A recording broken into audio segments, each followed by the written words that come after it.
ന്യൂനപക്ഷങ്ങൾ ഇനി സംരക്ഷിക്കപ്പെടുമോ? അത് JB കോശി കമ്മീഷൻ അത് നടപ്പാക്കപ്പെടുമോ?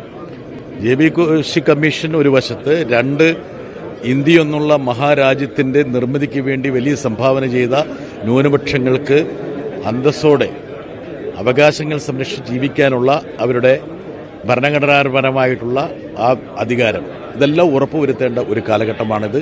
JB കോശി കമ്മീഷൻ എന്നുള്ളത്, ആ കമ്മീഷൻ നിയമിച്ചത് തന്നെ സർക്കാരാണ്. സ്വാഭാവികമായിട്ടും അതിന്റെ ശുപാർശകൾ പരിഗണനയ്ക്ക് വരുന്നതാണ്. അത് സംബന്ധിച്ച് ഉദ്യോഗസ്ഥതലത്തിലുള്ള പഠനങ്ങൾ നടന്നുകൊണ്ടിരിക്കുകയാണ്. സ്വാഗതാർഹമായിട്ടുള്ള നടപടികളുണ്ടാകും.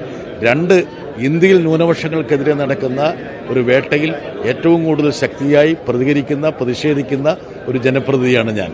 സ്വാഭാവികമായിട്ടും ന്യൂനപക്ഷങ്ങൾക്ക് ഇന്ത്യയിൽ ജീവിക്കാനും പ്രവർത്തിക്കാനുമുള്ള പൂർണ്ണ അവകാശമുണ്ട്. മാത്രമല്ല, ഇന്ത്യ എന്നുള്ള മഹത്തായ രാജ്യത്തിന്റെ നിർമ്മിതിയിൽ വലിയ സംഭാവന ചെയ്തൊരു സഭയാണ് സീറോ മലബാർ സഭ. ഹേമ കമ്മിറ്റി റിപ്പോർട്ടിൽ സ്ത്രീകൾക്കെതിരെ നിരവധി അക്രമങ്ങൾ നടന്നതായിട്ട് റിപ്പോർട്ടുകൾ വന്നു. ഇനി സർക്കാരിന്റെ ഒരു അടുത്ത നടപടി എന്തായിരിക്കും? തീർച്ചയായിട്ടും അത് സംബന്ധിച്ചുള്ള നടപടികൾ നേരത്തെ തന്നെ തുടങ്ങിയതാണ്.